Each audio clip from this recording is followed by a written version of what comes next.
কাজে যাওয়ার পথে হঠাৎ রাস্তা হারিয়ে ফেললাম। আসসালামু আলাইকুম বন্ধুরা, আমি তোমাদের সাবির বস চলে এসেছি একটি নতুন ব্লগ ভিডিও নিয়ে।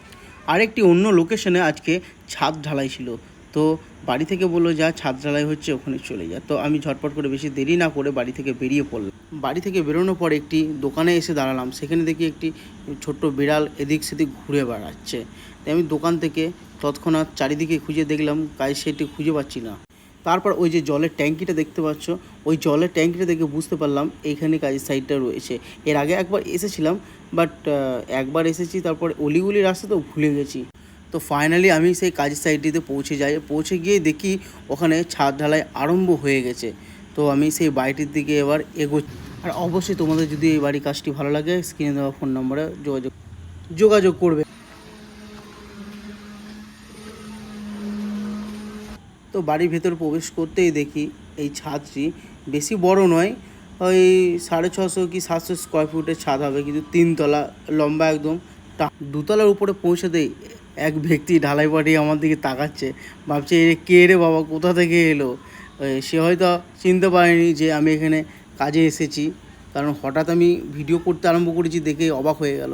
তো যাই হোক বন্ধুরা, আমি এবারে তোমাদেরকে এই বাড়ির চারিদিকটা তোমাদেরকে দেখাচ্ছি।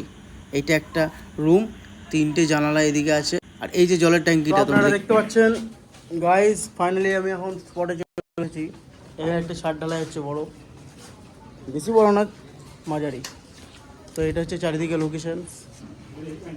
আর এই জায়গাটির নাম হচ্ছে বর্ধমানের পুলিশ লাইনের কাছাকাছি শালবাগান পুকুর পাড়। এখানে একটা জল ট্যাঙ্কি আছে, এই যে বড় জল ট্যাঙ্কি, ওর পাশেই। এই যে আমাদের এখন ছাদ ঢালাই চলছে গাইস। এই যে আমাদের কাকা পরে বয়াচ্ছে, মাল বয়াচ্ছে, আর এখান থেকে গোটা বর্ধমানটাকে আমরা দেখতে পাচ্ছি, আকর্ষিত করছি। বড় সড়ো একটা জল ট্যাঙ্কি। এই যে আমার কাকা ঢালাই করছে।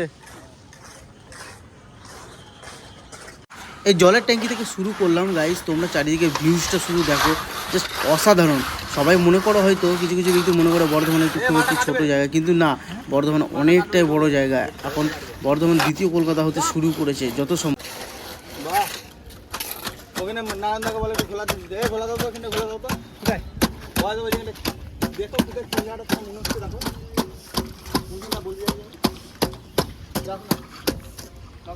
ঢালাই আর বেশিক্ষণ নেই, খুব জোর আধ ঘন্টা লাগবে ঢালাই করতে। তারপর আমাদের ঢালাই কমপ্লিট।